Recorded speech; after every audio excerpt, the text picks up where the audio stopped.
Vamos a hablar de la reforma laboral. ¿Qué piensan los abogados? Porque en esta discusión son especialmente apuntados por el gobierno de Milei como los caranchos. Literal, digo, en la diatriba, en la narrativa libertaria que vemos habitualmente en redes sociales, en medios de comunicación y demás, lo primero que se plantea es los abogados laboralistas que se quedan con las pymes. Bueno, está con nosotros Antonio López Forastier, es el presidente del Colegio de Abogados de la provincia de Misiones. Doctor López Forastier, ¿cómo le va? Buenas noches. Buenas noches, un gusto saludarte por nuevamente. Gracias por estos minutos. ¿Qué posición tienen con respecto al proyecto de reforma laboral? El que salió a la ley Bases 1, que fue la antesala, si se quiere, y de esto que se está hablando por estas horas. Bueno, lo primero que me gustaría expresarte es que lo sabemos los profesionales del derecho, que la restricción de derechos no genera mayor cantidad de empleo. Eso está comprobado no solo por la experiencia institucional de nuestro país y los distintos gobiernos que fueron intentando distintas iniciativas para generar más empleo, ¿no?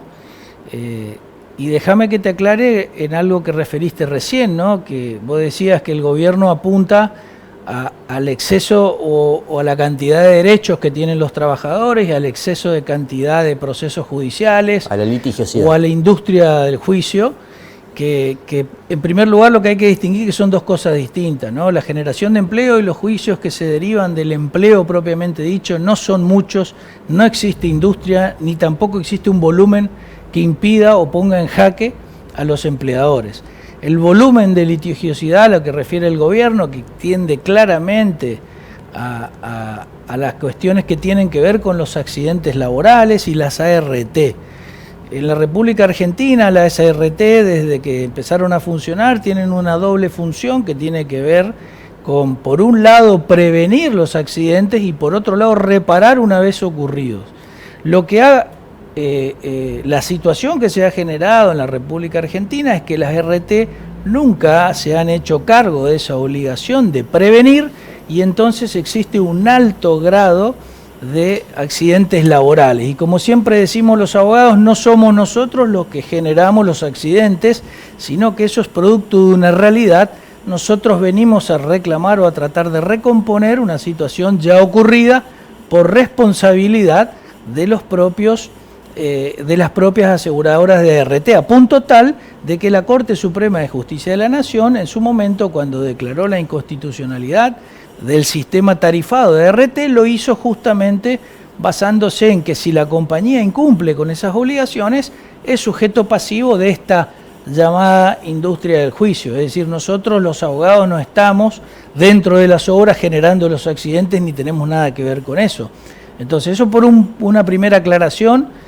Tampoco en todo este proceso que lleva prácticamente más de 10 años de este fallo de la Corte que abrió este esquema de reclamo judicial no tarifado, no he visto fundirse a ninguna RT a nivel país. Es decir, que esto no es más que un lobby del empresariado de la RT hacia la llamada o mal llamada industria del juicio. Ahora, los empresarios dicen que son ustedes los abogados los encargados de fundir a las pymes. No, eso es una gran falacia y de hecho siempre lo decimos y lo destaco. De cada 10 clientes que tenemos en el estudio, 8 tienen problemas con el formulario 931 y la declaración jurada mensual que uno tiene que hacer. Sí, aclaro por ahí para los que nos están escuchando, los empresarios por supuesto que lo saben. Cada empleado que se toma en el sector privado debe el empleador efectuar los aportes, las contribuciones y lo que se denominan cargas sociales o carga tributaria del trabajo, que equivale al 50% de lo que percibe en blanco ese empleado. Es decir, que hoy, y eso lo tenemos, está comprobado por los datos estadísticos, la falta de generación de empleo no tiene que ver con el exceso de derechos o muchos derechos laborales, sino con los costos asociados a tomar empleo. De hecho, te compartí hace unos días atrás un trabajo que lo hacen los especialistas que se dedican a esto, pero que están publicados en distintos medios, donde claramente se ve que en el transcurso de todos los procesos de promoción de empleo y ahora modernización, ¿no? Recordemos que en el 2024, cerca de fines de 2024, se aprueba la ley bases. La ley bases en el aspecto laboral contemplaba, por un lado, la reforma, digamos, la modernización laboral, y por el otro lado, un plan de generación de empleo a través de la eliminación de todo tipo de multas y un blanqueo laboral. ¿Cuál fue el resultado durante 9 días? 0,3% de los trabajadores en negro fueron registrados a través de ese plan de promoción de empleo, que la multa mínima que extinguía era del 70%. Entonces, por otro lado, también existe ya una modernización laboral aprobada, se extendió de 3 a 6 meses el periodo de prueba, ¿sí? Se incorporó la figura del trabajador independiente con colaboradores, se incorporó también la actividad que tiene que ver con la tarifa para asimilar de alguna manera las indemnizaciones al sistema de la construcción, y nada de eso ha tomado camino ni ha echado al andar, ¿sí? No ha mejorado. De hecho, los indicadores, si uno mira los indicadores económicos, en el 2025 hubo crecimiento económico, salvo estos últimos meses donde hay un estancamiento, y particularmente una caída del empleo registrado. Solo en el mes de junio de 2025 se hablaba de 12.000 puestos de trabajo. ¿Qué quiero decir con esto? Que crecimiento económico no es equivalente a generación de empleo, es decir, y restricción de derechos tampoco. Con esto, ¿qué quiero decir? Que si este gobierno, y no quiero atribuirlo a esto porque este es un error muy recurrente de todos los gobiernos que fueron queriendo generar empleo a través de la flexibilización, no se va a generar empleo mientras la carga tributaria impositiva sea del 50% de lo que percibe el trabajador. Hoy, la mayoría de los clientes del estudio, 10 de cada 10, 8 tienen problemas con ARCA o Exafip por la falta de pago de esos tributos, ¿no? Es muy gravoso hoy pagar mensualmente las cargas tributarias, es decir, que si no se modifica lo que tiene que ver con las cargas tributarias, no va a haber generación de empleo. Y este es un error cometido en el gobierno de Macri, en su momento cuando se aprobó la flexibilización, durante el gobierno de Alberto, y se ha vuelto a repetir en la ley bases. Todavía no tenemos un proyecto oficial, se ha circularizado uno que tiene que ver seguramente con los tratamientos de comisión, que si bien contiene un capítulo que bajaría de alguna manera esos aportes y contribuciones para un sector de los empleadores, solamente sería por el término de 12 meses y no resolvería la problemática, ¿no? ¿Qué quiero decir con esto? Y siempre esto lo charlamos en distintos ámbitos, cuando uno va a aportar al Estado está clasificado por categorías de acuerdo a la capacidad contributiva, ¿no? O es monotributista, sí. Luego pasa responsable inscripto, gran responsable, pero cuando uno hace los aportes al empleo, no importa la categoría, si es un almacenero, sí, si es el hipermercado o si es coto. Todos pagan el 50% de lo que pagan sobre un convenio colectivo que fija la actividad para todo el país. Es decir, que el despensero del barrio o el comerciante de la Avenida Uruguay paga los mismos impuestos al trabajo, como se lo denominan para que se entienda, que una gran empresa. Pero ¿qué ocurre? Para el despensero o para el repuestero o para quien tenga un comercio, la incidencia sobre el costo laboral de ese empleo es mucho mayor que para una empresa de primer nivel o una cadena de supermercados. Es decir, en uno puede representar el 5% de su costo y en el otro implica. Ahora, doctor, de aprobarse este proyecto del gobierno de reforma laboral, ¿vamos a pasar a tener empleados de primera y empleados de segunda? ¿Cómo van a hacer para convivir los dos sistemas?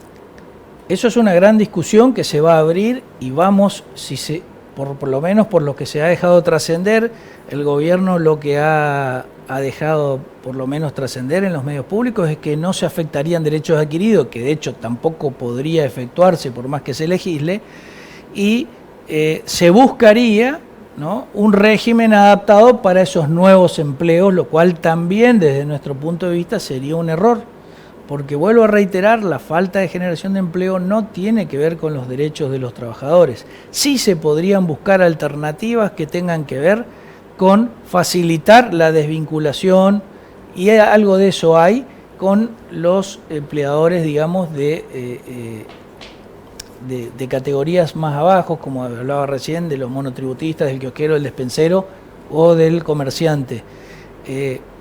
Por lo pronto vamos a tener esa discusión muy cerca y eso es algo que va a traer también litigiosidad, ¿no? Así que, y la famosa seguridad jurídica tampoco vendría, no nos olvidemos que todos estos derechos laborales que conocemos y que vamos evaluando, que vamos conociendo o se van difundiendo, tienen que ver con compromisos internacionales ya aprobados en los tratados internacionales del derecho del trabajo. Es decir, no es una materia fácil tocar un ecosistema que viene funcionando hace muchísimo tiempo, no solo en la República Argentina, y no afectar derechos. No digo que bajar impuestos sea fácil, pero me da la sensación que por la arquitectura jurídica de la República Argentina, mucho más rápido y con una... creo con resultados más positivos, es ir a una reforma tributaria. El gobierno ha planteado que va a ser una reforma tributaria.